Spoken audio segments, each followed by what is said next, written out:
The water closed over Linda Koebner's head for the third time, and she knew with absolute clarity that she was going to die. The Florida sun blazed overhead.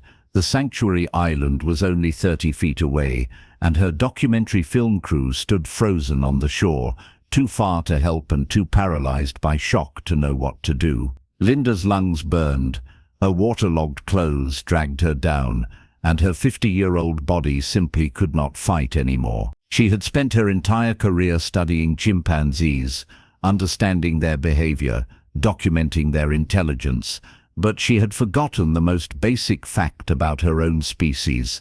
Humans need to know how to swim before stepping into water over their heads. As darkness began creeping into the edges of her vision, Linda heard something that made no biological sense. A splash, then another, then the sound of powerful arms cutting through water with desperate thrashing strokes that should not have been possible because chimpanzees cannot swim. Their muscle density makes them sink like stones.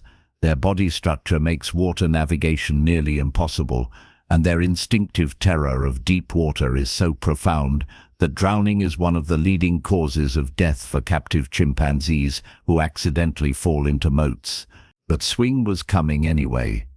The massive 150-pound alpha male who Linda had raised from infancy 22 years ago, who she had not seen in 12 years, who should have forgotten her completely in the way that wild animals are supposed to forget the humans who once cared for, was throwing himself into the water that terrified him, was fighting against his own biology and evolution's warnings, was choosing to risk his life, because the woman who had been his mother was drowning and he remembered what that word meant.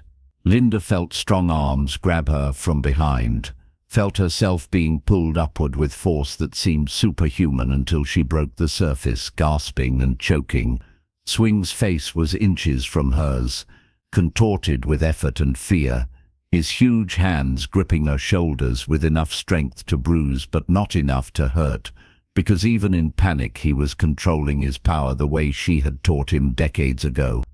He dragged her toward the shore, thrashing awkwardly, going under himself several times but never letting go, grunting with exertion that sounded remarkably like the word he had signed so many times in his youth: mother, mother, mother. When they reached shallow water where Linda could touch bottom, Swing still would not release her.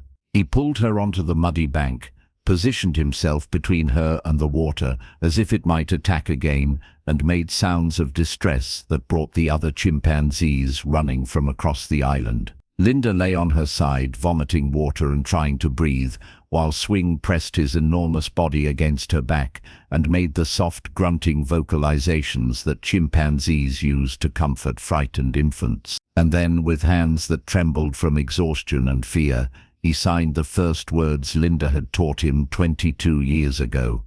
Mother safe. Swing protect mother. The documentary cameras had captured everything. The fall, the drowning, the impossible rescue, the sign language communication that proved this was not instinct or training, but genuine recognition and love that had survived 12 years of separation. The footage would eventually be seen by millions of people, would become one of the most powerful pieces of evidence for animal consciousness and cross-species emotional bonds ever documented. But in that moment, lying in the mud with a chimpanzee who had just risked his life to save hers, Linda understood something that no scientific study could ever fully capture. The bond between her and Swing had never been about data or research or understanding animal behavior. It had been about family, and family is something that transcends species when it is built on genuine love rather than convenience or control. To understand how this impossible moment came to exist, you need to go back to 1974, to a research laboratory in Oklahoma, and to a baby chimpanzee who was about to become the center of one of the most controversial and ultimately profound interspecies relationships in the history of primatology. Linda Koebner was 26 years old when she first held Swing, a 3-month-old chimpanzee who had been born in a research facility breeding program designed to produce subjects for medical experiments and behavioral studies.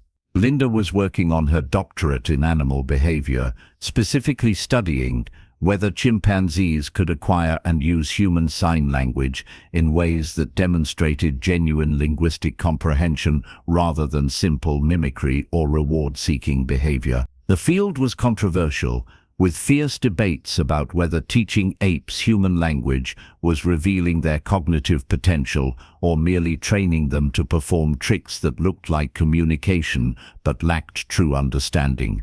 Swing was selected for Linda's study because he had been rejected by his biological mother, a common occurrence in captive breeding programs, where maternal instincts were often disrupted by unnatural living conditions and stress. He needed round-the-clock care, and Linda volunteered to serve as his surrogate mother while simultaneously collecting data on his language acquisition. It was supposed to be a professional arrangement, clearly bounded by research protocols and scientific objectivity. It became something far more complicated within the first week. Infant chimpanzees are remarkably similar to human babies in their needs and responses. They require constant physical contact. They become distressed when separated from their primary caregiver. They communicate through a sophisticated range of vocalizations that convey specific emotional states, and they form powerful attachments that shape their psychological development for life. Linda found herself responding to Swing not as a research subject, but as a baby who needed her, who would scream when she left the room, who would cling to her with desperate strength during the night, who looked at her with eyes that held unmistakable trust and dependence. The first month was exhausting. Linda carried Swing everywhere, slept with him in her arms, responded to his every need with the kind of attentiveness that new mothers provide human infants. She began teaching him sign language almost immediately, starting with simple concepts that had direct relevance to his immediate needs: milk, more, hug, play. The teaching method was naturalistic, using signs in context rather than drilling them in formal lessons. When Swing wanted to be held, Linda would sign hug before picking him up. When he was hungry, she would sign milk before feeding him. The goal was to create associations between signs and experiences so that language would emerge organically rather than through rote memorization. Swing's first sign came at 6 months old, earlier than most of the chimpanzees in similar studies. He signed more during a feeding session, his small hands making the gesture that Linda had demonstrated hundreds of times. The movement was clumsy, his motor control still developing, but the intentionality was unmistakable. He wanted something to continue, and he had used a symbolic gesture to communicate that desire. Linda felt a surge of triumph that went beyond professional success. Her baby was talking to her. Over the following month, Swing's vocabulary expanded rapidly. By his first birthday, he could reliably produce 15 signs, and seemed to understand many more. Mother was one of his earliest and most frequently used signs, the two-handed gesture touching his forehead that he would make whenever he saw Linda or wanted her attention. Friend came next, a sign he used for other humans and chimpanzees he liked. Play, food, drink, outside, sleep. The basic vocabulary of childhood accumulated with astonishing speed for a being who was not supposed to be capable of true language acquisition, according to many linguists. But more impressive than the vocabulary size was the way Swing combined signs to express novel concepts. At 18 months he signed waterbird when he saw a duck, having never been taught a specific sign for that animal but creatively combining known signs to describe something new. He signed hurt mother when Linda cut her hand while preparing his food, demonstrating both empathy and the ability to attribute internal states to others. He signed sorry after being disciplined for aggressive play, suggesting some understanding of transgression and apology beyond simple fear of punishment. Critics argued that Linda was over-interpreting, that chimpanzees were clever mimics who learned to produce signs that reliably resulted in rewards, but were not truly using language with the kind of generative, symbolic meaning that defined human communication. Linda struggled with these critiques, trying to maintain scientific objectivity while living daily with a being who seemed to have thoughts, feelings, and intentions that went far beyond what conventional animal behavior theory acknowledged. The breakthrough that convinced Linda of Swing's genuine comprehension came when he was 2 years old. Linda had been sick with flu, confined to bed, unable to provide Swing with his normal level of attention and interaction. Swing had been distressed by the disruption to their routine, vocalizing unhappily and repeatedly trying to get Linda to play despite her obvious illness. Then, in a moment that Linda would remember for the rest of her life, Swing climbed onto the bed, signed "Mother Sick" with clear deliberation, retrieved his favorite blanket, and carefully covered Linda with it before curling up beside her in silence. He had assessed her condition, communicated his understanding, and provided comfort in a way that demonstrated empathy, planning, and symbolic thought. For 5 years, Linda and Swing existed in a relationship that was simultaneously scientific study and genuine family bond. Linda documented everything meticulously, creating detailed records of Swing's language development, his social behaviors, his problem-solving abilities, his emotional responses to various situations. The data supported the hypothesis that chimpanzees could acquire significant linguistic capacity when raised in language-rich environments with responsive caregivers. But the data could not capture what it felt like to have conversations with a being from another species, to watch his personality emerge through his choice of signs, to receive comfort from someone who looked nothing like her but understood her emotional state with remarkable accuracy. Swing's vocabulary grew to over 70 signs by age 5. He could describe his needs, express preferences, comment on his environment, ask questions, refuse unwanted activities, apologize for misbehavior, express affection, and engage in playful banter that suggested genuine humor. He invented sign combinations Linda had never taught him: rockberry for cherry, drink fruit for watermelon, metal hot for radiator. He signed to himself when alone, apparently thinking in the visual language that had become his primary mode of complex communication. But as Swing grew larger and stronger, approaching sexual maturity, the question of his future became unavoidable. He weighed nearly 100 pounds by age 4, could easily overpower Linda during play, and showed increasing interest in establishing dominance hierarchies and testing boundaries in ways that were appropriate for young male chimpanzees, but incompatible with life in a research facility with human caregivers. Linda knew that the project had always been designed to be temporary, that Swing could not live indefinitely in human homes or research settings, that he needed to be with his own species in environments where his natural behaviors could be expressed without danger to himself or others. The decision to transfer Swing to a sanctuary was ethically correct and practically necessary, but it was one of the most painful experiences of Linda's life. She spent months preparing him for the transition, reducing their time together gradually, introducing him to other chimpanzees who would be his companions in the sanctuary, trying to make the separation less traumatic.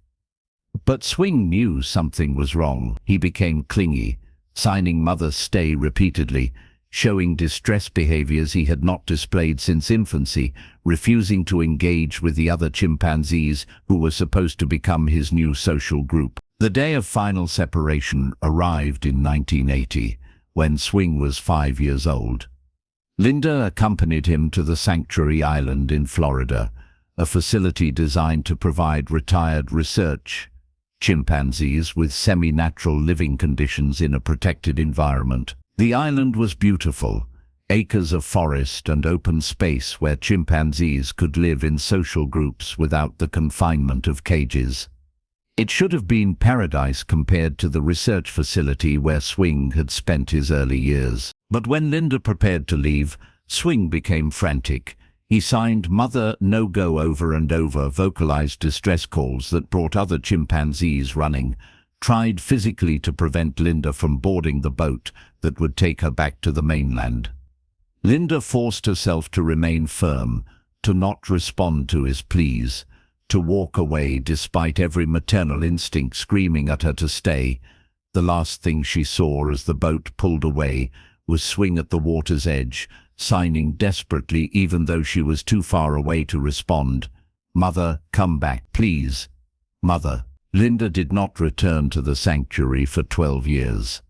The separation had to be complete, the sanctuary operators explained, to allow Swing to integrate fully with his chimpanzee social group without the distraction of maintaining bonds with humans. Linda received occasional updates confirming that Swing had survived, had established himself in the dominance hierarchy, was behaving normally with other chimpanzees, but she had no direct contact, no way to know whether he remembered her or whether the years had erased their bond in the way that seemed biologically and evolutionarily appropriate. She tried to move forward with her life and career.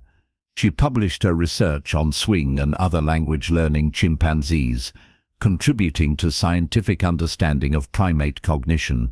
She worked on conservation projects, taught at universities, advocated for better treatment of research animals. She married, divorced, built a life that had nothing to do with sign language or baby chimpanzees or the 5 years when her entire world had revolved around a being from another species who called her mother. But she never forgot Swing. She dreamed about him regularly, waking with the phantom sensation of his small arms around her neck and the memory of his signs, asking her to stay. She wondered what had become of him, whether he was healthy, whether he had found happiness in the chimpanzee social world that should have been his birthright.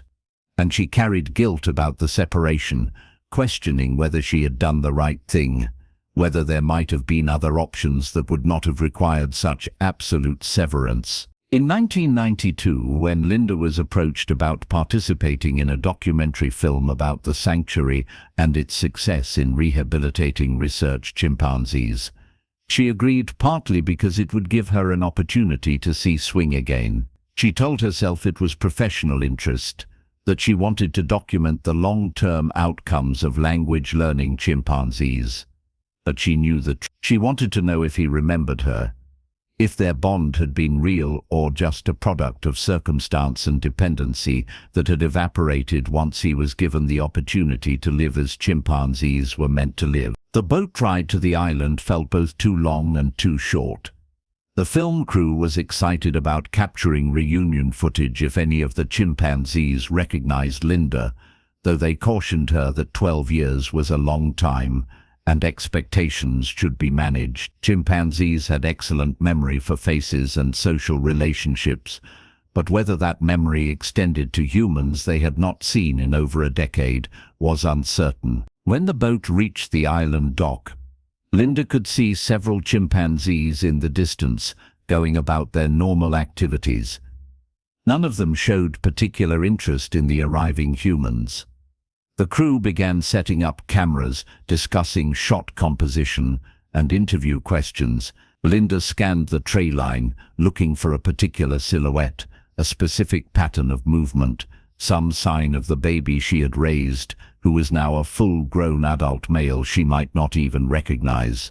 The accident happened because Linda was distracted, emotional, not paying attention to where she was walking. The dock ended in deeper water than she realized, and when she stepped off what she thought was solid ground, she plunged into water over her head. Her immediate shock turned to panic when she realized she could not touch bottom and her swimming skills were minimal at best.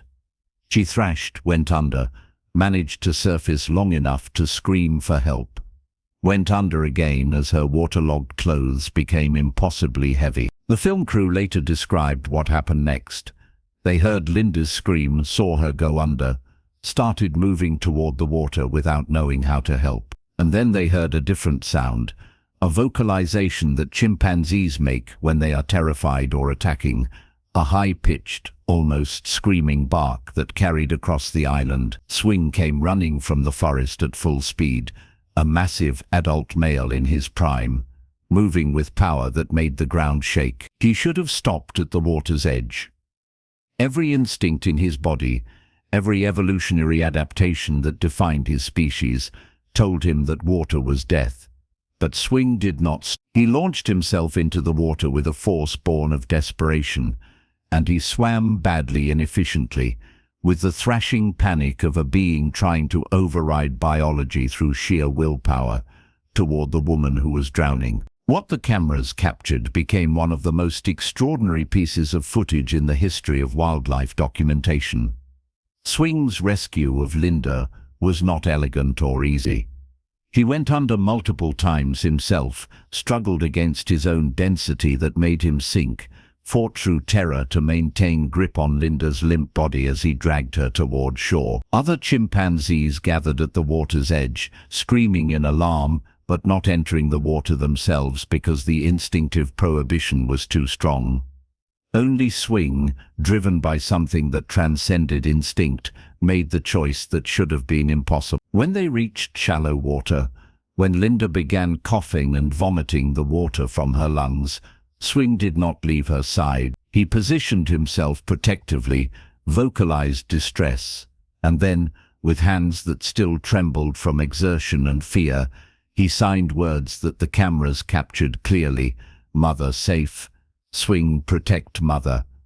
Mother stay." Linda, still gasping for air, managed to sign back through her tears. "Swing remember. Good boy. Swing save mother." The recognition was immediate, absolute, mutual. 12 years had not erased their bond. The language they had shared remained functional. The emotional connection remained intact, and Swing's willingness to risk his life confirmed what Linda had always believed, but could never prove scientifically. Their relationship had been genuine love, not conditioning or dependency or anthropomorphic projection. The documentary that resulted from that day became internationally known.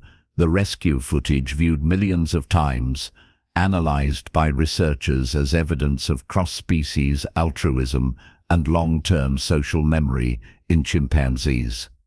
But for Linda, the significance was more personal. Swing had remembered her, had valued their relationship enough to overcome his species' deepest fear, had made a choice that demonstrated capacity for love and sacrifice that many scientists still claimed was uniquely human. Linda stayed at the sanctuary for 3 days after the rescue, spending time with Swing under supervised conditions. He showed her his territory, introduced her to other chimpanzees in his social group, displayed the chest-beating dominance behaviors that signified his position as alpha male. But with Linda he was gentle, patient, frequently reaching out to touch her or sign brief communications. "Mother here. Good. Swing happy." When Linda left again, Swing was calmer than he had been during their first separation. He signed "Mother come back," but without the frantic desperation of his youth. He seemed to understand that this was not permanent abandonment, but temporary separation, that the bond they shared would survive even when they were not together. Linda did return, but not for another 20 years. Life intervened with its usual complications. Career changes, health issues, family obligations, the general chaos that makes time pass faster than seems possible until you suddenly realize that decades have gone by and the people you loved are old or... Linda thought about Swing often, received occasional updates from the sanctuary confirming he was alive and well, but she did not make the journey back to Florida until 2014, when she was 66 years old and Swing was 39. Chimpanzees can live into their 50s in captivity, but 39 is elderly by any measure. Linda did not know what to expect when she returned. Would Swing still be alive? Would he remember her after 20 years without contact? Would the passage of time have finally erased what even 12 years had not managed to destroy? The sanctuary had changed in 2 decades, expanded to include additional islands and facilities, but the core mission remained the same, providing dignified retirement for chimpanzees who had served in research or entertainment and deserved to live out their years in peace. Linda signed all the liability waivers, agreed to all the safety protocols, and boarded the boat with camera crew in tow to document what might be a final reunion. When they reached the island, Linda was struck by how old she felt, how much her body had slowed since the last visit. She was no longer the young researcher who had raised baby Swing, or even the middle-aged woman who had nearly drowned. She was approaching 70, aware of mortality in ways that youth never comprehends, knowing that this visit might be both hello and goodbye. Swing emerged from the forest slowly, moving with the stiffness of age, his fur graying, his movements more deliberate than the explosive energy of his prime. For a moment Linda wondered if he would recognize her, if too much time had passed, if she would have to accept that some bonds have expiration dates regardless of how profound they once were. Then Swing looked directly at her, and his hands moved in signs that were slower, less precise than they had been decades ago, but unmistakable in their meaning. Mother, come back. Swing, remember. Always remember. Linda knelt on the ground, tears streaming down her face, and signed back, Swing, my boy. I remember to always. What happened next surpassed even the rescue in its emotional impact. Swing turned toward the forest and made a specific vocalization, a calling sound that brought another chimpanzee out of the trees. This was a young adult male, probably in his early 20s, moving with the confidence of health and strength. Swing positioned himself between this young male and Linda, then did something that researchers watching later footage agreed was unprecedented. He deliberately, systematically introduced them. Swing signed to Linda, my son. Swing's baby. Then he turned to the young male and vocalized in ways that chimpanzees use to convey information within their social groups, clearly communicating something about Linda's significance. The young male approached cautiously, studying this strange human who his father treated with such obvious affection and respect. Then Swing signed again, combining gestures that created meaning. This mother, my mother, family. The young male's response was to accept his father's assessment. If Swing designated this human as family, then she was family. He approached Linda, allowed her to extend her hand in greeting, showed none of the wariness that wild chimpanzees typically display toward unfamiliar humans. He had learned from his father that this particular human was different, was safe, was someone who mattered in ways that transcended the normal boundaries between species. Linda spent hours with Swing and his son that day, watching them interact, seeing how Swing had become the kind of father he had never had himself, how the language and social skills Linda had taught him decades ago had enabled him to thrive in chimpanzee society rather than hindering him. He was fully integrated, fully wild in all the ways that mattered, yet he had never forgotten the human who had given him the foundation for this life. As sunset approached and Linda prepared to leave, Swing signed one final time, his old hands moving with careful deliberation.